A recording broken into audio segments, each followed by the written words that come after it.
하나님 아버지 감사합니다. 저희가 이제 주의 말씀을 듣게 되었는데 잘 집중해서 이 말씀을 들을 수 있도록 도와주시고 잘 이해해서 우리의 삶이 하나님 보시기에 합당하고 주를 위해 사는 삶을 살아가도록 저를 도와주시기를 간절히 기도합니다. 예수 그리스도의 이름으로 간절히 기도합니다. 아멘. 겸손의 미덕인가 포장된 안일함인가, 이 문제로 오늘 설교를 시작해 보려고 합니다.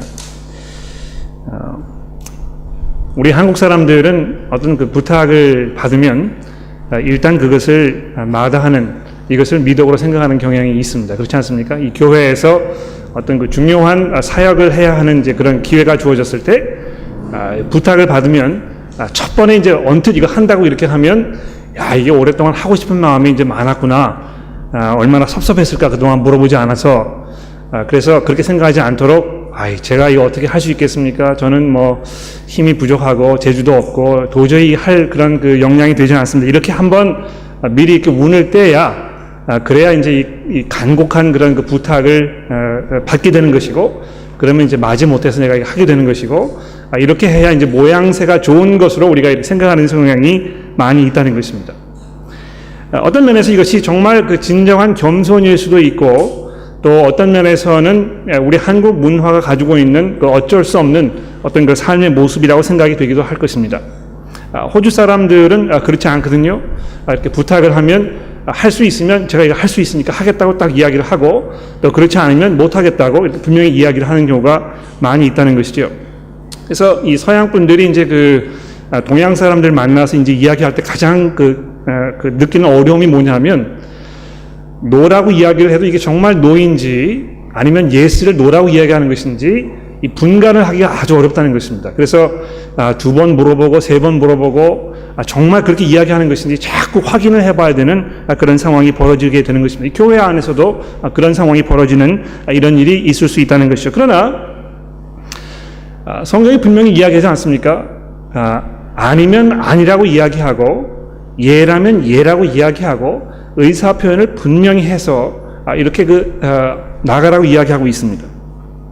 어떤 면에서는 그냥 내가 이 힘이 모자르고 또 뭐 이 시간이 되지 않냐고 이렇게 자꾸 빼는 것은 어떤 면에서 안일하게 그냥 편안하게 안주하고 또 내 자신을 내어놓고 희생하지 않아도 되는 그런 그 편안한 자리에 남고 싶어하는 어떤 그런 안일함의 표현일 수도 있다는 것을 제가 생각해 보게 되는 것입니다. 왜 이런 말씀을 드리냐 하면, 오늘 고린도전서 14장에서 이 교회의 덕을 세우는 문제에 대해서 자꾸 이야기하고 있습니다. 우리가 왜 교회를 나오는 것인지 이 문제를 조금 다루어 보면서 이 교회의 덕을 세우는 일의 이 중요성에 대해서 함께 생각해 보려고 하기 때문에 그런 것입니다. 자, 그 이야기를 하기 위해서 오늘 본문의 이 전후 문맥을 잠깐 살펴볼 필요가 있겠죠. 오늘 우리가 14장의 말씀을 살펴보게 됩니다만, 제가 여러 번 말씀드렸듯이 이 14장은 12장부터 계속 연결되는 이 중요한 한 가지 단원입니다. 12장에서 이 어떤 그 영적인 것을 사모하라 이렇게 이야기하면서 어떻게 사는 것이 영적인 것인지에 대해서 사도 바울이 설명하기 시작했습니다. 그러면서 특별히 이 영적 은사를 사용하는 이 문제에 대해서 이야기했다는 것이죠. 그러면서 12장 맨 마지막 절에 이 더 큰 은사를 사모하라 이제 이렇게 이야기했다는 것입니다. 그래서 어떻게 하는 것이 더 큰 은사를 사모하는 것인가? 또는 어떤 것들이 더 큰 은사라는 말인가? 어떻게 하면 이 더 큰 은사를 얻을 수 있는 것인가? 이런 그 중요한 문제들을 이 13장과 14장이 우리에게 다루어주고 있는 것입니다. 더 큰 은사라 이제 이렇게 얘기하니까 조금 혼란이 올 수도 있었을 것 같아요. 왜냐하면 사도 바울이 12장 전체를 통해서 뭘 이야기했습니까?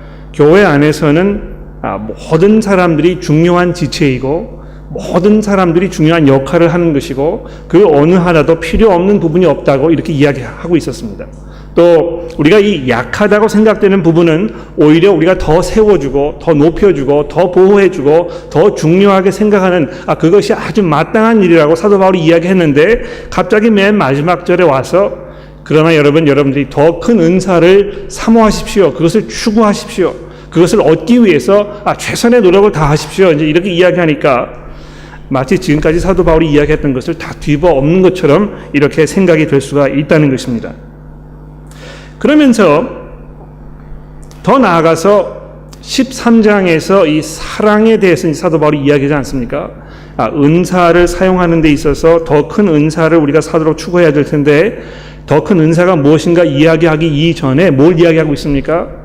이 사랑에 대해서 이야기하는 것입니다. 그래서 이 더 큰 은사라는 것은 어떤 면에서 이 사랑과 아주 밀접한 관계가 있다는 것을 우리가 알 수 있습니다. 사도 바울이 이야기하는 것은 이 사랑이라는 것이 은사라는 것을 말하는 것이 아니고요.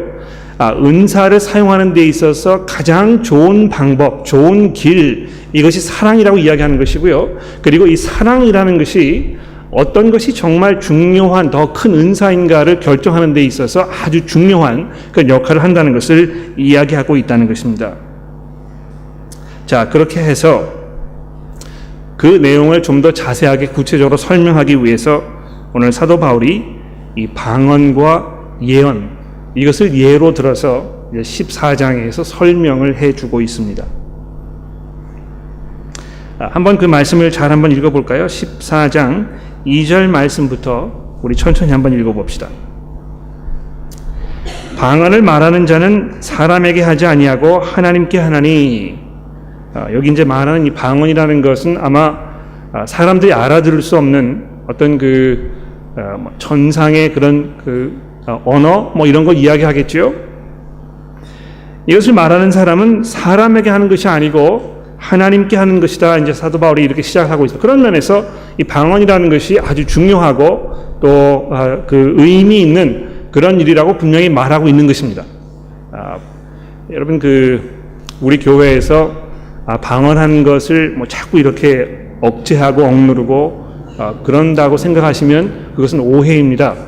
성경이 그렇게 이야기하지 않습니다. 여러분이 방언을 하실 수 있으면 그것은 하나님께서 주신 좋은 은사이고 또 그것을 잘 사용하실 수 있으면 하나님께 큰 영광이 되는 그런 일이라고 분명히 이야기할 수 있다는 것이죠. 자, 그런데 여기 보십시오. 방언을 말하는 자는 사람에게 하지 아니하고 하나님께 하나니 이는 알아듣는 자가 없고 영으로 비밀을 말함이라 이렇게 되어 있습니다. 자, 여기에서 사도 바울이 지금 하고자 하는 그 중요한 핵심 메시지가 무엇입니까?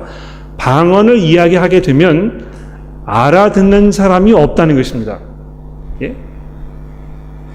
그러나 보십시오. 그러나 예언하는 자는 사람에게 말하여 이렇게 이야기하니까 하나님에게 이야기하는 것이 아니고 사람에게 이야기하는 것이라고 생각이 돼서 이 예언하는 것이 좀 더 하급의 어떤 은사인가 이렇게 생각이 되실지도 모르겠습니다만, 그러나 그 다음에 이야기를 잘 들어보십시오. 예언하는 자는 사람에게 말하여 덕을 세우며 권면하며 위로하는 것이요 이렇게 되어 있습니다.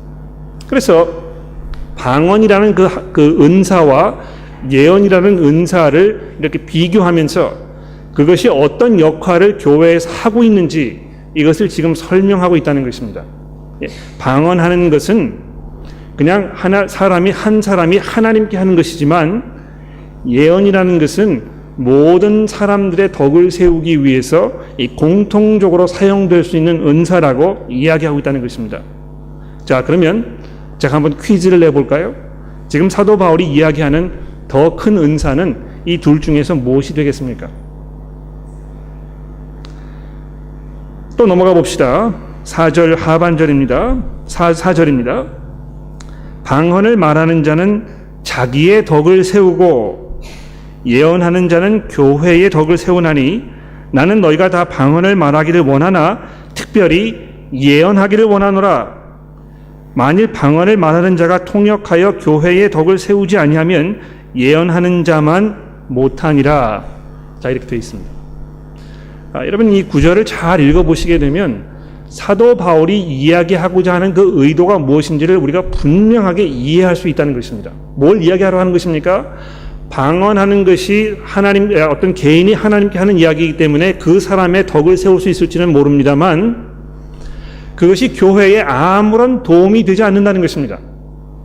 오히려 예언하는 것은 그 예언하는 것을 통해서 사람들의 이 권면의 말씀과 또 덕을 세우고 위로하는 것이기 때문에 이 교회 전체의 덕이 된다는 것이죠. 그래서 뭐라고 이야기하고 있습니까? 여러분 다 방언하면 할 수 있으면 좋겠습니다. 방언하십시오. 그러나 제 생각에는 여러분이 더 예언하기를 내가 특별히 원하고 있습니다. 이렇게 이야기하고 있는 것입니다. 그래서 방언을 말하는 자가 통역하여 교회에 세우지 아니하면 교회에서 방언하지 말라는 것입니다. 네, 이해가 되십니까?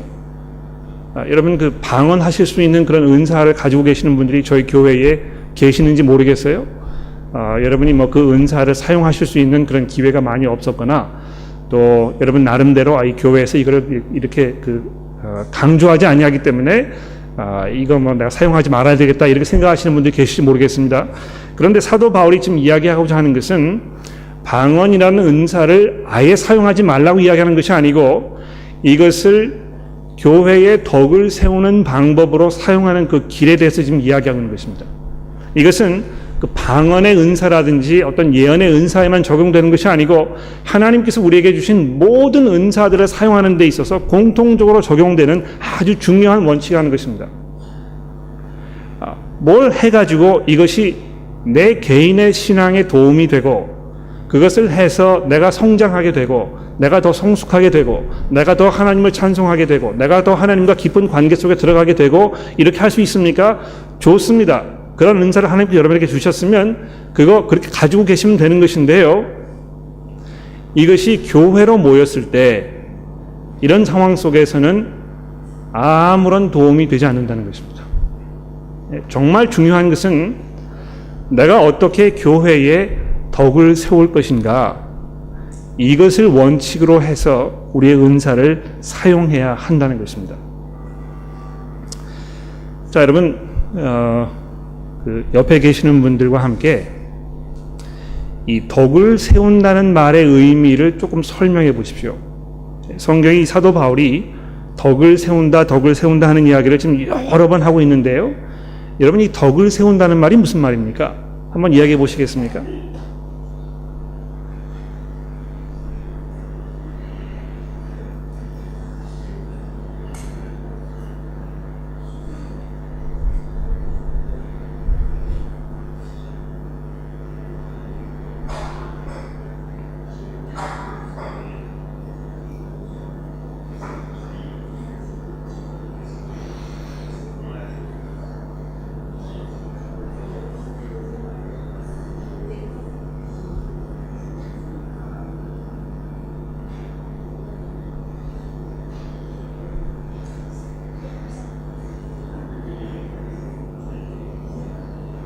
네, 됐습니다. 이 덕이라는 말이 이제 그 여러 가지 상황에서 여러 가지 의미로 다양하게 사용될 수 있을 거라고 생각이 돼요. 참 뭐 그 사람 덕스럽다 이제 이렇게 얘기하면 뭘 말하는 것입니까? 그 사람이 후하고 인품이 좋고 이런 걸 말하는 것이지 않습니까? 내가 그 사람 덕을 좀 봤다 이렇게 이야기하면 뭘 말하는 것입니까? 그 사람에게서 어떤 그 이익을 좀 얻었다는 것이죠. 그렇지 않습니까? 여기 교회에 덕을 세운다는 말은 교회에 이익을 끼치는 걸 말하는 것입니다. 어떤 면에서 조금 더 구체적으로 이야기하자면 이 교회를 이제 건물을 세워가는 경우를 말하는 것인데요. 교회가 그 건물이 지어지지 못하도록 방해하는 작업을 하는 것이 아니고 아주 정성스럽게 이 벽돌을 놓고 시멘트를 바르고 페인트 칠을 하고 하는 그런 그 교회가 세워갈 수 있도록 이 교회의 덕이 되고 이익이 되고 유익이 되는 그런 것을 하는 걸 말하는 것입니다. 그래서 이 교회에서 은사를 사용할 때 하나님께서 여러분에게 은사를 주셨을 때 그 가장 중요한 목적과 이유가 무엇입니까? 여러분 개인의 신앙 성장을 위해서 사용하라고 주신 것이 아니고 교회의 이 공동 이익을 위해서 그것이 사용되어서 모든 사람들에게 덕이 되는 그런 것을 목적으로 하기 위해서 하나님께서 주셨다는 것입니다. 그런 거 보았을 때 왜 사도 바울이 방언하는 것보다 예언하는 것이 훨씬 더 나은 것인지에 대해서 우리가 좀 이해할 수가 있다는 것입니다. 저기 한 가지 그 설명을 좀 드릴 것이 있는데요. 우리가 이제 예언한다는 것을 말했을 때 과연 성경이 뭘 말하는 것인지 좀 생각해 볼 필요가 있겠습니다. 신약 성경에서는 이 예언하는 것에 대해서 여러 가지 방법으로 설명을 하고 있는데요. 구약 시대의 예언자들이 있지 않았습니까? 그런데 이 구약 시대에 있던 예언자들과 신약 시대의 예언자들이 아주 그 분명한 차이점이 있었다는 것을 우리가 여러 가지 면에서 확인해 볼 수 있습니다. 가령 예를 들어서 이제 다음 주에 아마 우리가 보게 되겠지만 14장 나머지 마지막 부분에 가시게 되면 사도 바울이 이 예언하는 것에 대해서 이야기하면서 예언하는 것을 듣는 사람들이 그걸 잘 들어보고 이것이 옳은지 그런 것인지 잘 분별하라고 이야기하고 있습니다. 마치 구약시대의 예언자들이 하나님의 그 권능과 하나님의 그 능력을 가지고 아주 담대하게 하나님께서 말씀하시기를 이렇게 이야기한 것처럼 그런 어떤 그 권위를 가지고 있지 않았다는 것입니다. 오히려 듣는 사람들이 그것을 잘 들어보고 이거 분별하고 판단하고 이렇게 하는 그런 것이었다는 것이죠. 그래서 구약의 예언자들과 신약의 예언자들이 어떤 그 역할에서 그 말의 중요성에서 분명한 차이점이 있었다는 것을 우리가 알 수 있습니다. 우리가 일반적으로 예언자라고 이야기했을 때 어떤 그 점치는 점쟁이처럼 생각하는 경우가 많이 있습니다. 눈을 지그시 감으시고 지금 제가 그 하나님께로부터 음성을 듣고 있는데 지금 여기 앉아 계신 여러분들 중에 어떤 한 분이 지금 불륜을 행하고 있습니다. 섬뜩하지 않습니까? 예? 하나님께서 그 사람에게 지금 주시는 말씀 무엇입니까? 당장 회개하지 아니하면 오늘 집에 가는 그 길에 급살하실 수 있습니다. 이렇게 이야기하는 것입니다. 그래서 마치 그 예언이라는 것이 어떤 그 미래를 예측하고 사람들이 알 수 없는 어떤 새로운 것들을 하나님께로부터 계시를 받아가지고 이야기하는 것으로 이렇게 이야기하는 경우가 많이 있습니다만 신약 성경에 등장하는 이 예언자들의 그 사역을 잘 우리가 읽어보게 되면 사실 하나님의 말씀을 잘 사람들에게 이야기하고 설명하는 것과 별반 다르지 않은 것을 우리가 알 수 있습니다. 가령 예를 들어서 사도행전 15장 40절 이하의 말씀 보시게 되면 초대교회에 예언자들이 있었는데 그 예언자들의 역할이 무엇이었냐 하면 사람들에게 하나님의 말씀으로 권면하고 그들 위로하고 가르치는 이런 일을 했다고 이렇게 이야기하는 거 우리가 알 수 있다는 것이죠. 어떤 면에서 목사가 주일날 아침에 설교를 하는 그런 행위도 거기에 포함될 수 있을지 모르겠습니다. 그러나 더 나아가서 아마 여러분들이 교회에 들어가셔가지고 식사 시간에 정말 서로 잘 위로하고 하나님의 말씀을 가르치고 격려하는 그런 그 작업, 이런 모든 그 행위들, 이것을 아마 신약 성경에서 예언하는 것이라고 설명한다고 생각합니다. 그래서 여러분들은 오늘 교회 이 주일 모임이 끝나고 교회 안에 들어가셔서 식탁 교제를 하실 때 예언자로서의 역할을 하실 수 있는 그런 그 기회가 여러분들에게 주어진 것입니다. 우리가 함께 모여가지고 서로 덕을 세우는 것입니다. 잘 하나님의 말씀으로 가르치고 위로해서 정말 교회가 교회다운 모습을 가질 수 있도록 이 서로 돌아보고 가르치는 그것이 이 교회 안에 있는 성도들의 책임이요 역할이라는 것입니다. 그런 면에서 우리가 과연 어떤 대화를 나누고 있는가, 이거 좀 생각해 볼 필요가 있지 않겠습니까? 여러분 교회에 오시면 어떤 대화들을 나누고 계십니까? 정말 서로에게 덕이 되는 대화를 나누고 계십니까? 여러분 제가 이 덕이 된다는 말씀을 드렸을 때요, 그냥 듣기 좋은 말, 덕스러운 말, 이런 것을 말하는 것이 아닙니다. 참 오늘 머리 이쁘게 하고 오셨네요. 오늘 더 젊어 보이시는데요. 참 건강해 보여서 참 좋습니다. 음식이 참 맛있네요. 이런 그 모든 어떤 그 사소한 대화들이 우리 인간 관계 속에서 필요하고 또 그것이 관계를 결속시키는데 중요한 역할을 하는 것이 분명합니다만, 오늘 여기 성경이 이야기하고 있는 이 덕 세운다는 것은 그것보다 더 훨씬 중요한 의미를 가지고 있습니다. 교회가 교회로서의 모습을 갖추기 위해서 가장 중요한 것은 무엇입니까? 예수 그리스도의 말씀을 나누는 것입니다. 그것을 가르치는 것입니다. 그것을 서로에게 소개하고 그 말씀에 순종할 수 있도록 그 그리스도의 말씀이 우리 삶 속에 접목될 수 있도록 우리가 우리의 생각을 이야기하고 또 그것을 가르치고 또 그것에 대한 상대방의 이야기를 들어보고 이렇게 하면서 깊은 대화를 나누는 그것을 말하는 것입니다. 그것을 통해야만 이 교회가 교회로서의 모습을 갖추어갈 수가 있고 성장할 수가 있는 것입니다. 우리가 백날 모여가지고 뭐 건강이 어떤지 또 날씨가 어떤지 한국의 정치 상황이 어떻게 돌아가고 있는지 이것을 아무리 서로에게 이야기해봐야 교회가 교회로서의 모습을 갖춰갈 수 없습니다. 여러분이 뭐 그 식사 시간에 어떤 애가 뭐 대학 점수 몇 점 맞았대더라, 뭐 어느 학원에 보내니까 좋은 결과가 나왔대더라, 또 뭐 이 방학에 무슨 계획이 있는데 어떻게 하겠다더라, 사업이 뭐 잘 되다더라, 그 사람이 지금 뭐 대박을 쳐가지고 뭐 이익이 얼마 남았대더라, 주식을 뭐 어디에 투자를 했더니 거기 얼마만큼 이익이 남았다더라, 뭐 어디 과외를 보냈더니 거기 정말 좋은, 아무리 이런 이야기를 화기애애하게 기쁜 마음으로 얼굴에 이 미소를 머금고 나누고 이야기해 봐야 교회로서의 역할을 감당할 수가 없습니다.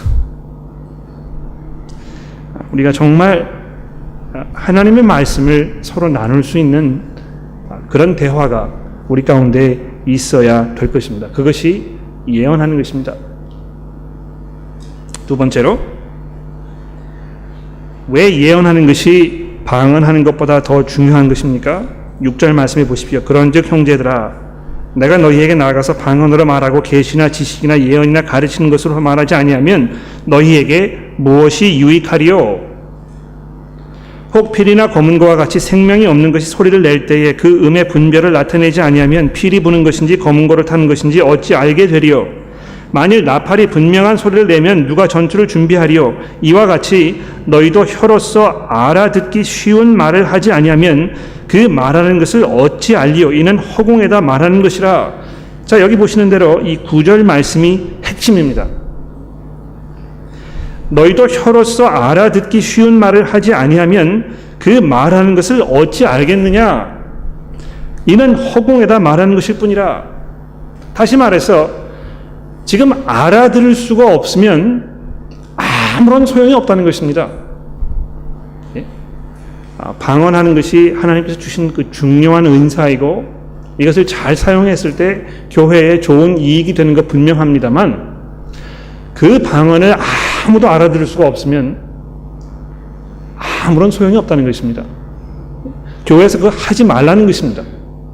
그래서 다음 주에 이제 우리가 보게 되면 그 문제에 대해서 보다 구체적으로 이야기하게 될 텐데요.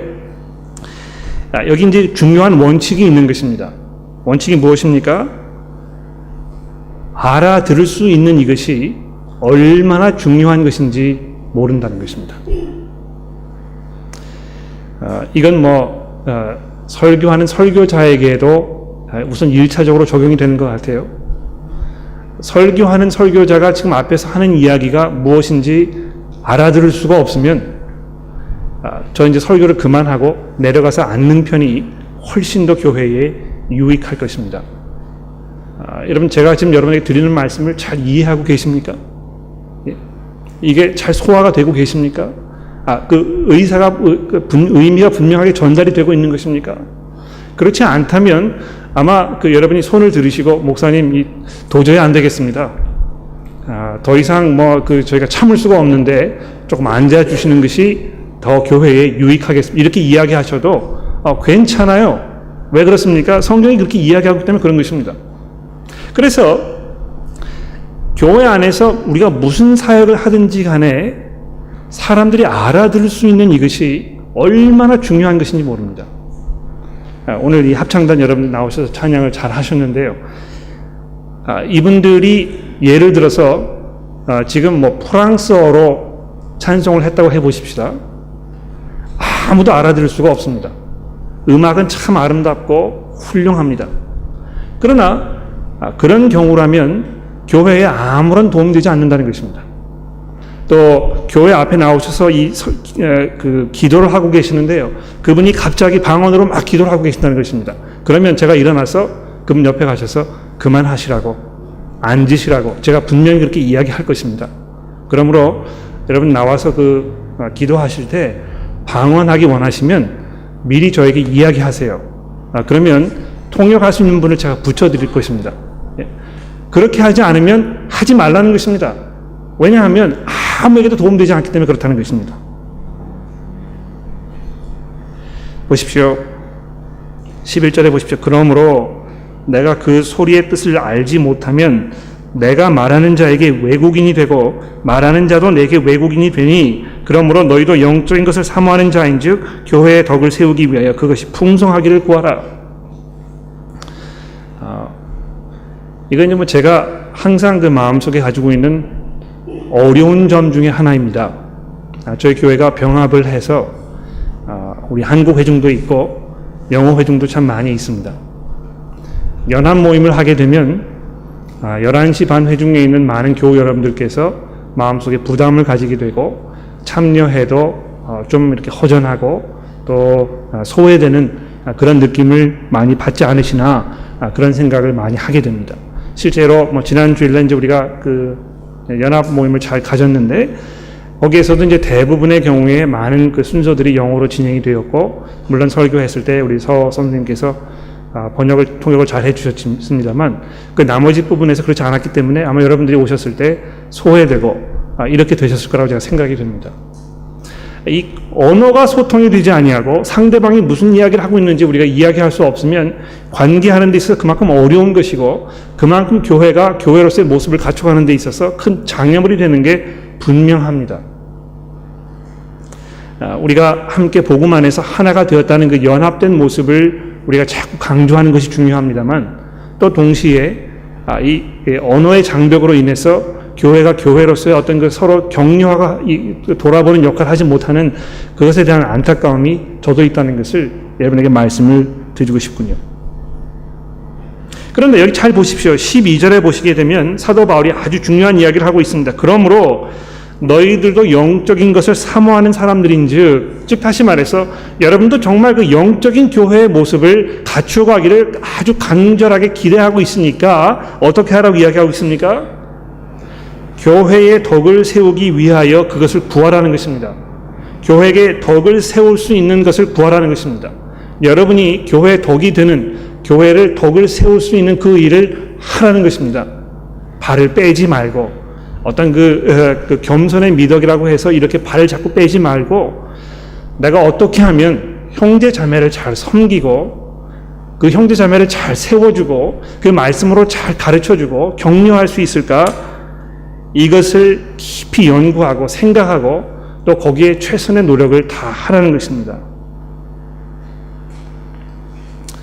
시간이 많이 지났기 때문에 제가 13절 말씀부터는 다음 주 본문과 연결해서 제가 말씀을 드리도록 하겠습니다. 몇 가지 결론을 내어보도록 하겠습니다. 오늘 설교의 결론은 이렇습니다. 첫 번째로 우리가 이 교회의 본질을 조금 생각해 볼 필요가 있겠습니다. 교회는 어떤 것입니까? 예수 그리스도 그분의 교회입니다. 그분께서 피값을 주시고 사신 예수 그리스도 그분의 교회라는 것입니다. 그분이 이 교회의 머리라고 사도 바울이 고린도 전서에서 또 성경의 여러 다른 군데에서 이야기하고 있습니다. 우리가 그분의 지체이고 그분에게로부터 모든 영양분을 공급받고 우리가 그분에게로 자라가고 있다고 에베소서에서 사도 바울이 이야기하고 있는 것입니다. 그렇다면 교회가 교회로서의 본질적인 모습을 갖추기 위해서는 무엇을 갖춰야 하겠습니까? 예수 그리스도 그분의 모습이 우리 가운데 아주 분명하게 드러나고 있어야 한다는 것입니다. 이것은 우리가 대화를 나눌 때 그 속에서 아주 분명하게 드러나야 할 것입니다. 믿지 않는 분이 교회를 오셔서 우리 식탁 교제하는 자리에 앉아 있는데 그 사람의 그 귀에 들리는 대화의 내용을 잘 한번 생각해 보십시오. 우리가 정말 예수 그리스도의 교회로서의 모습을 지금 갖추어가고 있는가? 만약 그 사람이 교회를 오셔가지고 거기에 앉아 있다가 돌아가셔서 오후에는 뭐 어떤 그 사교 모임에 가셨다고 생각해 봅시다. 거기에서 듣는 그 대화의 내용과 교회에서 식탁 교제 시간에 들으시는 내용과 비교해 보았을 때 어느 정도의 차이점을 우리가 볼 수 있을까요? 이것이 구분이 되지 아니한다면 우리는 아마 교회로서의 그 본분의 역할을 하고 있지 못한 것입니다. 분명히 이 부분에서 우리가 시정해야 할 것입니다. 오늘 여러분이 식탁교제를 나누실 때 교회 안에서 서로 어떤 이야기를 하실 예정입니까? 제가 이렇게 설교를 들었는데도 불구하고 또 가셔서 뭐 박근혜 대통령이 어떻대, 뭐 누가 어떻대 이렇게 이야기하실 것입니까? 또 가셔가지고 오늘 뭐 다음 주에는 어디 가서 골프를 치는데 날씨가 뭐 코스가 이런 이야기 하실 것입니까? 어떻게 하시겠습니까? 어떻게 해야 교회가 교회로서의 본질적인 모습을 갖춰갈 거라고 생각을 하십니까? 두 번째로 교회의 역할에 대해서 생각해 볼 필요가 있습니다. 교회에서 일어나는 모든 일들의 가장 중요한 것이 무엇입니까? 덕을 세우는 것입니다. 이 덕을 세우는 것은 그냥 덕스러운 이야기, 어떤 그 풍성한 이야기, 좋은 어떤 성격 이런 것을 말하는 것이 아니고요. 정말 교회가 그리스도의 모습으로 변화되기 위해서 그 말씀에 순종하는 모습을 갖추어가는 그 과정을 이야기하는 것입니다. 그러므로 우리가 가지고 있는 그 은사들을 그 목적을 향해서 정말 아낌없이 내어주는 그런 모습이 우리 가운데 있어야 하겠다는 것이죠. 세 번째로 더 큰 은사를 사모하십시오. 여기 더 큰 은사를 사모한다는 건 뭘 말하는 것입니까? 내가 어떻게 하면 교회에 더 큰 덕이 될 것인가? 이 문제를 가지고 고민하라는 것입니다. 왜 많은 사람들이 대형교회를 선호하고 있는 것입니까? 대형교회를 가게 되면 아무도 모르게 그냥 내가 가서 나만의 시간을 가질 수 있고 그리고 끝나고 나면 아무도 모르게 교회에서 집에 돌아오면 되니까 불편하지 않은 것입니다. 그 누구도 나에게 희생을 요구하지 아니하고 헌신을 요구하지 않습니다. 그냥 내가 가서 편안하게 즐거운 시간을 갖고 목사님의 좋은 설교를 듣고 또 마음이 편안해지고 위로받고 이렇게 돌아오면 되는 것입니다. 여러분 중세 시대에는요, 유럽에 가 보시게 되면 어떤 교회들은 이 의자 사이에 칸막이가 있었습니다. 예? 그런 교회 가보신 적 있습니까? 교회 들어가시게 되면은요, 교인들이 앉을 수 있는 그 칸막이가 다 있어가지고요, 교인들이 들어가게 되면 그냥 목사만 바라볼 수 있게 되어 있습니다. 서로 이야기도 하면 안 되고 그냥 끝나고 나면 바로 집에 가면 되는 것입니다. 얼마나 편한지 모릅니다. 교회 안에서 서로 관계하지 않아도 되고 서로 상처를 입히지 않아도 되고 이렇게 생각한다는 것이죠. 그러나 그것이 교회의 본질이 아니라는 것입니다. 오히려 우리가 좀 더 형제 자매를 사랑하고 섬기기 위해서 내게 그것이 희생이 되고 상처가 되고 또 아픔이 될지라도 정말 이 교회의 아름다운 모습이 이루어갈 수 있도록 우리의 가진 것들을 내어놓는 더 큰 은사를 사용해서 형제 자매들을 섬기는 그런 모습이 우리 가운데 있어야 할 것입니다. 기도하겠습니다.